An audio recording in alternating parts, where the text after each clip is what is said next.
Hello everyone. हमारी Lucent GK की series चल रही है। तो यहाँ हमने मगध एम्पायर के बारे में पढ़ रहे थे।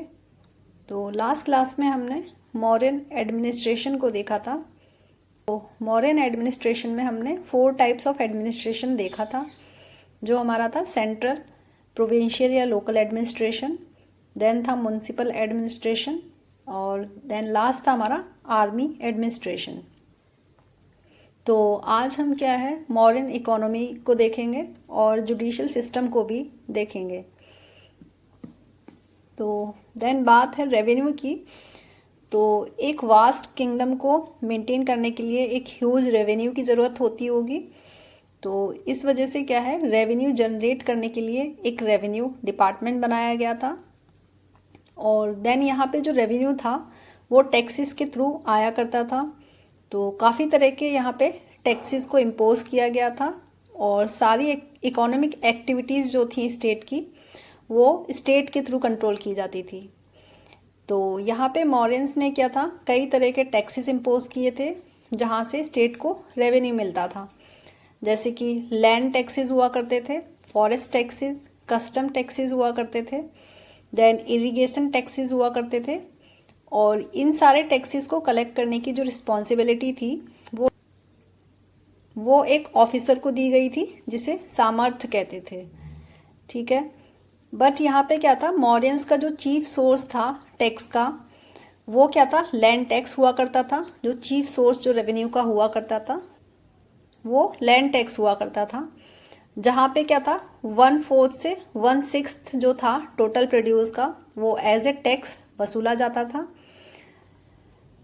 देन स्टेट ने क्या था इरिगेशन फैसिलिटी भी दी थी फार्मर्स को, जिसको क्या सेतु बंद कहते थे।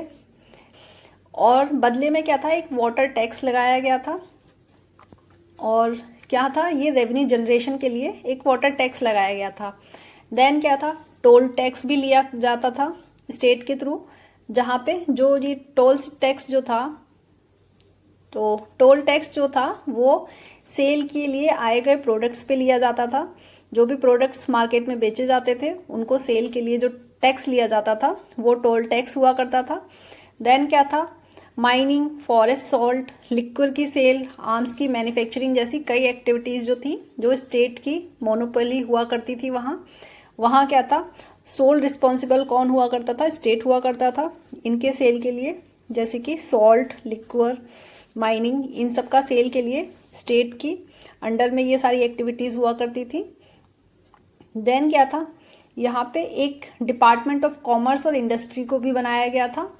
तो जिसका काम क्या था प्रोडक्शन और प्राइजेस को कंट्रोल करना, यानी कि रिटेल और होलसेल को जो वैल्यू हुआ करती थी या मार्केट प्राइस हुआ करती थी रिटेल और होलसेल प्राइस की उसको कंट्रोल करना इसका काम हुआ करता था।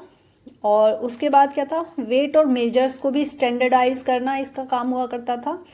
यानी कि जो भी वेट्स जो हैं मेजर्स जो हैं मार्केट में चल रहे हैं उनको देखना, ये सारा department of commerce and industry का अंडर हुआ करता था। देन क्या था स्टडी और सप्लाई गुड्स को मेंटेन करना और फॉरेन ट्रेड को भी क्या था रेगुलेट करना। ये सारा क्या था डिपार्टमेंट ऑफ कॉमर्स और इंडस्ट्री का ये इसके अंडर आया करता था। देन क्या था उसके बाद जो मौर्यन पीरियड में क्या था पंच मार्क्ड कॉइन जो थे वो यूज़ किया करते थे और यहाँ पे ट्रांजैक्शन के लिए पंच मार्क कॉइन यूज़ हुआ करते थे और ये मोस्टली किसके सिल्वर के हुआ करते थे। देन क्या था यहाँ पे हम लास्ट क्लास में देख चुके थे कि मॉडर्न पीरियड में एक नेवी विंग हुआ करती थी और यहाँ पे था नेवी विंग हुआ करती थी और यहाँ कुछ इम्पोर्टेंट पोर्ट्स थे और जहाँ से क्या था वाटर के थ्रू ट्रेड किया जाता था। मॉरियंस का ट्रेड हुआ करता था अदर कंट्रीज़ के साथ थ्रू वाटर, जिसकी जो देखने के लिए जिसको मेंटेन करने के लिए क्या था जो नेवी विंग बनाई गई थी। तो यहाँ पे क्या था इम्पोर्टेंट पोर्ट्स देखते हैं। जो इम्पोर्टेंट पोर्ट्स थे मॉरियंस के जो वेस्टर्न कोस्ट पे था बरूकच या फिर भरोच बोलते थे इसको, और सेकंड था हमारा सुपारा। देन इसके बाद ईस्टर्न कोस्ट पे था हमारा ताम्रलपत्ती और ये कहाँ था हमारा बंगाल में है और ये हमारा ईस्टर्न कोस्ट पे पोर्ट हुआ करता था किसका मॉरियंस का।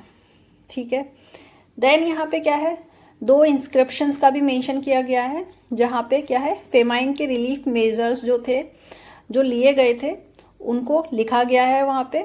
तो पहला था हमारा सोहगुरा, जो गोरखपुर हमारे यूपी में है, और ये क्या था, कॉपर प्लेट इंस्क्रिप्शन था।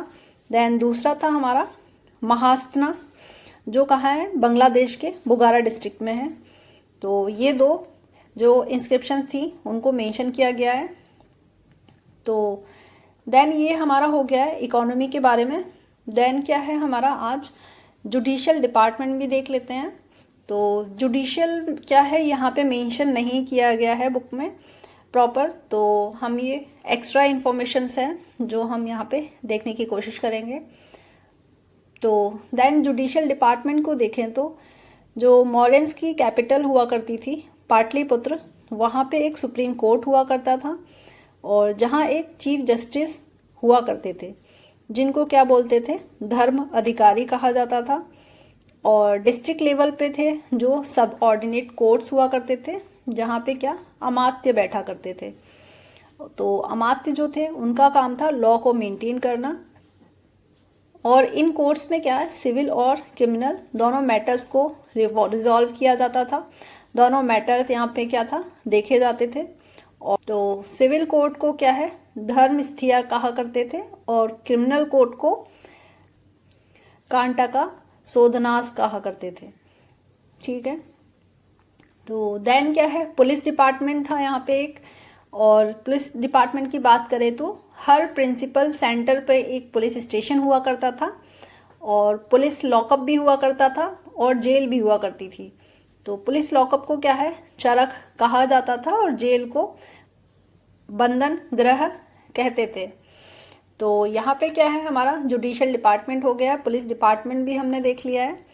तो आज के लिए इतना ही। नेक्स्ट क्लास में क्या है, हम सोसाइटी देखेंगे, और कुछ इम्पॉर्टेंट ऑफिशियल्स जो थे लास्ट क्लास में हम रह गए थे हमारे वहाँ, तो उसको भी हम नेक्स्ट क्लास में देखने की कोशिश करेंगे।